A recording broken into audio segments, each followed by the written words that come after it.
Le réel, c'est quand on se cogne, disait l'autre, c'est-à-dire Lacan.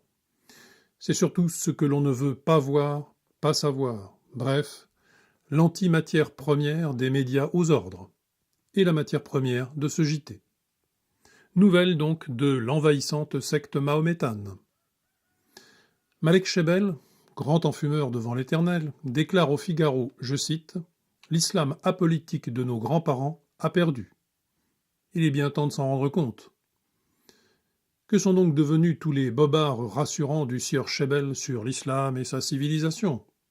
Bobards assénés avec la dernière mauvaise foi, comme par exemple lors de cette conférence que l'on peut toujours voir sur le tube, où il a tenté stupidement de faire prendre à Rémi Braque des vessies pour des lanternes quant à la traduction d'un mot du Coran, un grand classique du genre.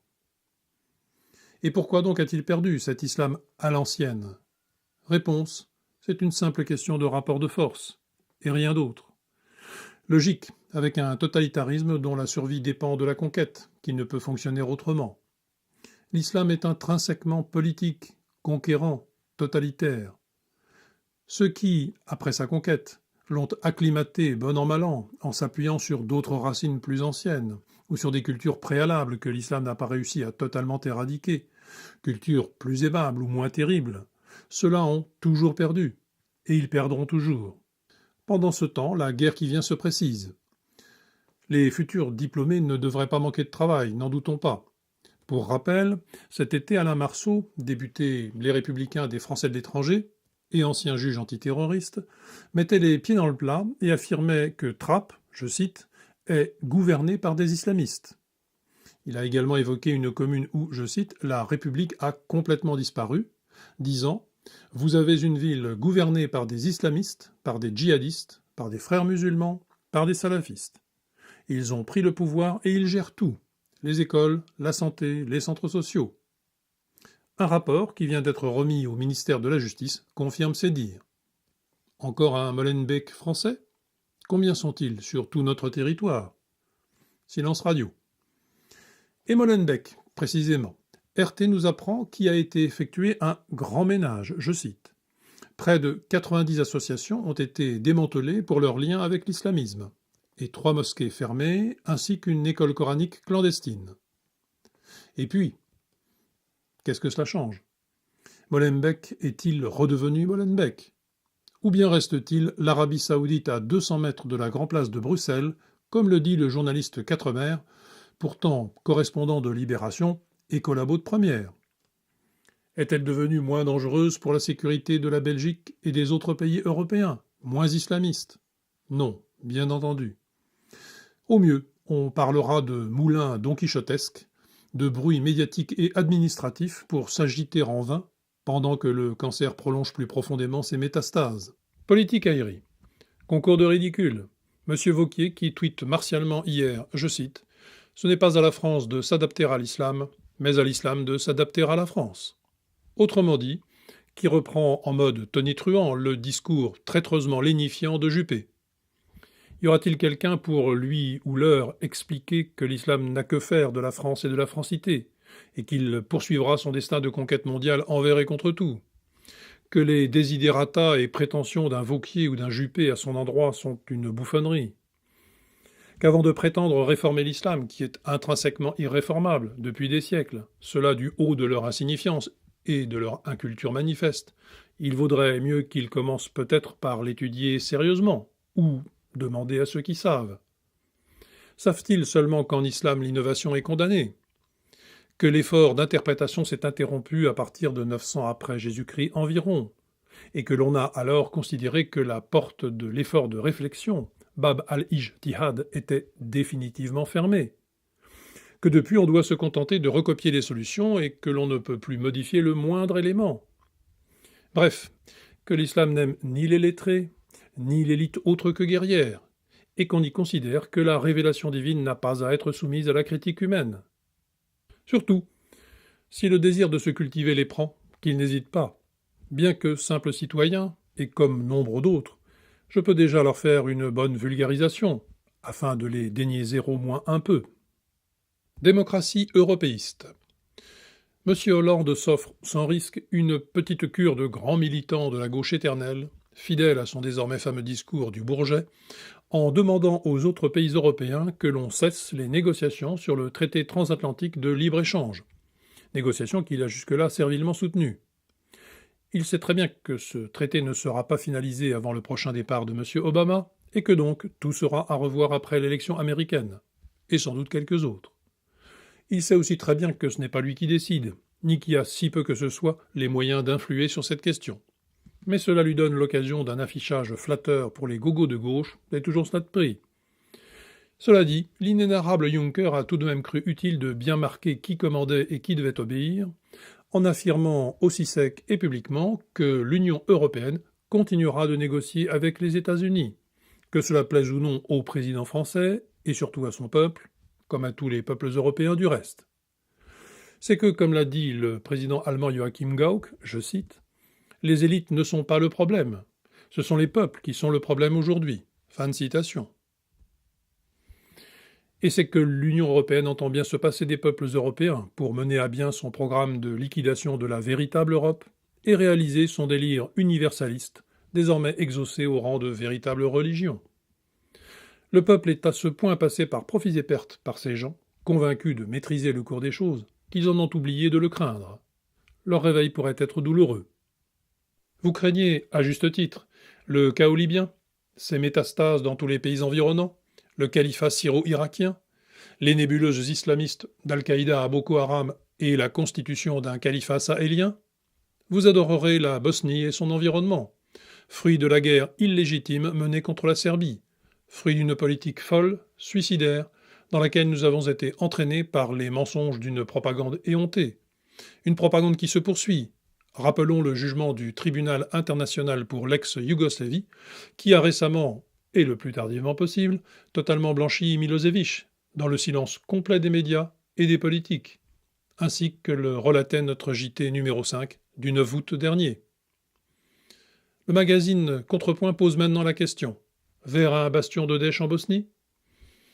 C'est qu'il indique que, en plus d'être une plaque tournante pour le trafic illégal d'armes, ce territoire intéresse l'État islamique, qui a la volonté de faire de la Bosnie-Herzégovine un califat en Europe. Le pays accueille d'ores et déjà 3 centres de formation, d'entraînement et de repos pour Daesh. Près de 400 personnes provenant de cette filière bosniaque sont parties combattre en Irak ou en Syrie, aux côtés de Daesh précisément. Il en reviendra un certain nombre, en sus de ceux qui s'y forment tous les jours. Conclusion de l'article, je cite, « Nous assistons donc, impuissants et dans un silence médiatique étourdissant, à la très inquiétante réislamisation des Balkans. Puisqu'en dehors de la Bosnie, il faut aussi penser aux musulmans albanais, de Macédoine, du Kosovo et bien sûr d'Albanie, dont une fraction minoritaire mais croissante, constituée d'anciens moudjahidines et de nouveaux trentenaires convertis au djihad, s'érige aisément contre l'agresseur entre guillemets slave et orthodoxe, devenant ainsi la proie putative des réseaux terroristes de Daesh. » Fin de citation. Politique aérie. Présidentielle, on assiste ces jours-ci à la montée en puissance du choix de la rédaction, comme on dit, de l'unique rédaction de tout le complexe médiatique, sondage biaisé à l'appui. Le Figaro titre « Présidentielle 2017, Macron renverse Hollande ». On hésite encore un peu sur la présentation générale de la gondole, mais sa tête, en tout cas, est clairement choisie et bien exposée. Tout sur l'image. Vous avez le choix, à chacun de faire son petit marché et son opinion. Pour ce qui est de la politique, on repassera. Nous sommes toujours sous le régime de la Ve République, mais les sondeurs entendent bel et bien faire la présidentielle. Le peuple est à ce point passé par pertes et profits par ces gens, écoutiers fidèles en cela des irresponsables qui gouvernent dont nous parlions hier, convaincus que sont ces derniers de maîtriser le cours des choses, et leurs affidés journaleux de pouvoir manipuler les masses hébétées, qu'ils en ont oublié de le craindre, ce peuple. Leur réveil pourrait être douloureux. De même, la place accordée à Mme Le Pen au premier tour dans ces sondages laisse songeur. Si elle poursuit sa ligne actuelle, on peut douter de cette performance. En effet, comme le souligne Zemmour, il y a un sérieux écueil dans la logique qu'elle développe. La souveraineté sans l'identité n'est qu'une formule creuse. C'est manquer la proie pour l'ombre. Sans l'identité ou avec le multi-tout et n'importe quoi hérité de l'immigration submersive des dernières décennies. C'est du pareil au même. Non seulement cela ne veut rien dire, mais cela ne peut même qu'aggraver la situation, entériner le remplacement. Après tout, il existe bien des républiques islamiques souveraines. Le Frankistan serait-il souverain que la France n'en aurait pas moins disparu corps et biens, et que les derniers Français n'en seraient pas moins devenus de misérables dhimmis sur leur propre sol historique? Assimilation, qui ne peut être qu'individuelle, exceptionnelle, ou remigration, nécessairement massive, c'est la seule alternative pour qu'une souveraineté recouvrée soit une souveraineté française, et pas celle d'un terrain vague finalement livré au premier conquérant venu. Même chose au fond, mais sous un autre angle. L'outing, comme on dit aujourd'hui, de Madame Belkacem se poursuit, qui vient de déclarer, je cite, pour lui, il s'agit de M. Valls, l'essor de l'islam radical est le combat central. Pour moi, la société française est d'abord minée par le repli identitaire, le ressentiment à l'égard des musulmans. Et, ajoute-t-elle, je suis convaincu que donner la priorité à ce second combat est le meilleur moyen de faire durablement reculer l'islam radical. Fin de citation. Autrement dit, d'abord et avant tout, ce sont les Français qui sont coupables de ce qui leur arrive, de par leur racisme invétéré et leur colonialisme irrémédiable. Les musulmans ne sont eux en rien concernés, et l'islam moins encore. Et là-dessus, pour lutter contre l'islamisme, toujours la même énorme ficelle, ce qu'il faut c'est plus d'islam, toujours plus d'islam. Plus de mosquées, d'écoles coraniques, de prières de rue, de salles de prière en entreprise, confère la loi El Khomri, de séparation des sexes, de burkas et burkinis, de halal, et ainsi de suite. Comme si islam et islamisme n'étaient pas une seule et même chose, ce que ces revendications même démontrent. Plus il y aura d'attentats, de viols, de violences, de guerres, plus il faudra d'islam pour y remédier. Et plus il y aura d'islam. Cercle vicieux dans lequel on veut nous étouffer et qu'il faut briser. Ce qu'il faut, c'est, comme le dit ouvertement Zemmour maintenant, désislamiser la France, de toute urgence. En l'occurrence, Madame Belkacem reprend un discours et des éléments de langage venus en droite ligne de la confrérie des frères musulmans. Elle se montre bon petit soldat de M. Ramadan. Elle qui a présidé avec gourmandise à l'achèvement des lambeaux qui subsistaient encore de notre école, et qui a entériné la pénétration de l'histoire et de la culture des vainqueurs qu'elle veut, celle de la civilisation arabo-musulmane, contre l'européenne abhorrée. Cette personne aura été, avec Madame Taubira, autre mégère venimeuse et revancharde, viscéralement hostile à tout ce que nous sommes, retournant haineusement contre nous nos propres valeurs, la pire capot qui soit, avec la bénédiction, encore une fois, et comme toujours, des collabos qui partagent suicidairement les ressentiments de nos ennemis intimes, ressentiments qui leur évitent principalement de se regarder en face. Un pays n'est pas un terrain vague, ouvert à tout vent, à la libre disposition de qui veut y venir s'installer en masse, avec dans ses bagages sa culture, sa religion, ses modes de vie, sa mentalité. Ou alors c'est qu'il s'agit d'une invasion hostile. Un pays n'est pas une idée non plus, encore moins même serais-je tenté de dire, un concept. Un pays n'existe pas abstraitement, quand c'est d'abord une géographie, c'est-à-dire un sol, une terre et des paysages.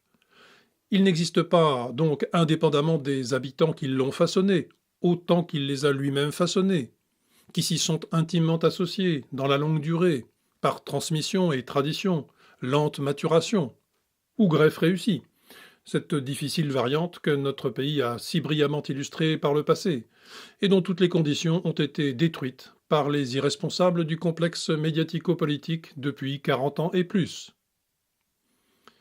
Un peuple, ce n'est pas un kaléidoscope incohérent et explosif d'identités perdues, se débrouillant pour survivre en bricolant dans l'utopie du multiculturalisme et du mélangisme généralisé. Un peuple, pas plus que sa patrie, n'est une idée. Il excède à tous égards ses idées, d'un temps ou d'un autre. Un peuple est informé par une communauté de destin, au long d'une histoire commune, par une langue, une culture, par un legs et le souvenir de ses morts. Et dans notre tradition gréco-romaine, c'est une communauté politique. Un peuple et un pays, c'est, en effet, une identité.